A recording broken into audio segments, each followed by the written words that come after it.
10 കൊല്ലം ഞങ്ങൾ പൊന്നുപോലെ യൂസ് ചെയ്ത ഡൈനിങ് ടേബിളും ചെയറുമാണ് കൊണ്ടുപോകുന്നത്. നമ്മൾ ഉപയോഗിച്ചിരുന്നത് എത്ര ചെറിയ സാധനമാണെങ്കിലും അത് പോകുമ്പോൾ ഒരു ചെറിയ സങ്കടമാണല്ലേ.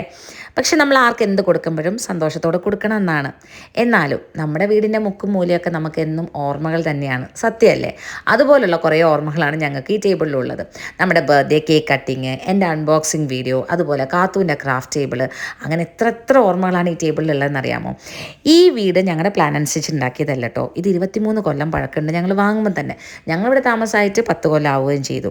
പഴയ വീടായതുകൊണ്ട് തന്നെ നമ്മൾ കുത്തിപ്പൊളിച്ച് പുതിയ എക്സ്ട്രാ റൂമൊന്നും എടുത്തിട്ടൊന്നുമില്ല. ഇൻറ്റീരിയറൊക്കെ ഒന്ന് ചെറുതായിട്ട് മാറ്റി, എലിവേഷനൊക്കെ ഒന്ന് മാറ്റി, ഒന്ന് ഭംഗിയാക്കി എന്നുള്ളതല്ലാതെ.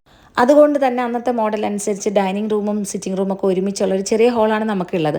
അവിടെ 6 സീറ്റർ ഡൈനിങ് ടേബിൾ ഇടുക എന്ന് പറയുന്നത് നടക്കുന്ന കാര്യവുമല്ല. പക്ഷെ ഞങ്ങൾക്ക് ഈ 4 സീറ്റർ ഭയങ്കര യൂസ്ഫുൾ ആയിരുന്നു കേട്ടോ. പിന്നെ ആരെങ്കിലും ഗസ്റ്റൊക്കെ വരുമ്പോഴുണ്ടാകുന്ന ചെറിയൊരു പ്രശ്നം, അതൊക്കെ നമ്മളങ്ങ് അഡ്ജസ്റ്റ് ചെയ്യാം, അത്രയല്ലേ ഉള്ളൂ.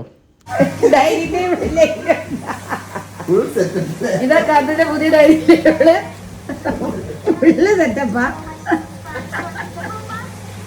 അടിപൊളിയായിട്ടുണ്ടോ? ആണോ? പുതിയ ടേബിൾ കിട്ടുന്നിടം വരെയുള്ള കാത്തൂൻ്റെ ഡൈനിങ് ടേബിൾ അതായിരുന്നു. പിന്നെ ഞങ്ങൾ ഈ റൂം കംപ്ലീറ്റ് ഒരു വുഡൻ തീമാണ് പിടിച്ചിരിക്കുന്നത്. അതുകൊണ്ട് അവിടത്തേക്ക് ഗ്ലാസ് ടോപ്പ് ടേബിൾ മാച്ച് അല്ല എന്നുള്ളത് വാങ്ങുമ്പോൾ തന്നെ തോന്നിയിട്ടുണ്ടായിരുന്നു. പക്ഷെ അന്ന് വേറെ കിട്ടിയതും ഇല്ല. പിന്നെ ഒത്തിരി സ്പേസും അത് എടുക്കുന്നുണ്ടായിരുന്നു. ഇപ്പോൾ ഈ പുതിയ ടേബിൾ സെറ്റോട് കൂടി ഞങ്ങൾ വാങ്ങിയത് ഹോം സെൻറ്ററിൽ നിന്നാണ്. നമ്മുടെ ഇഷ്ടമനുസരിച്ച് അവർ കസ്റ്റമൈസ് ചെയ്ത് തരും, അവർ തന്നെ വന്ന് ഫിറ്റ് ചെയ്ത് തരുകയും ചെയ്യും. അതിൻ്റെ കൂട്ടത്തിൽ ഒരു ബെഞ്ചും കൂടെ ഓർഡർ ചെയ്തിട്ടുണ്ടായിരുന്നേ. അധികം ആൾക്കാർ വരുമ്പോൾ അത് നമുക്ക് യൂസ് ചെയ്യാമല്ലോ. ഇപ്പോൾ കണ്ടോ, ആ റൂമിൻ്റെ സ്പേസിനും തീമിനൊക്കെ മാച്ച് ആവുന്ന ഒരു ക്യൂട്ട് ടേബിൾ ആയില്ലേ. ഇനി ഇവിടെ കുറച്ച് ബ്യൂട്ടിഫിക്കേഷനൊക്കെ വരുത്താനുണ്ട്, അത് നമുക്ക് പിന്നീടാവാം അല്ലേ.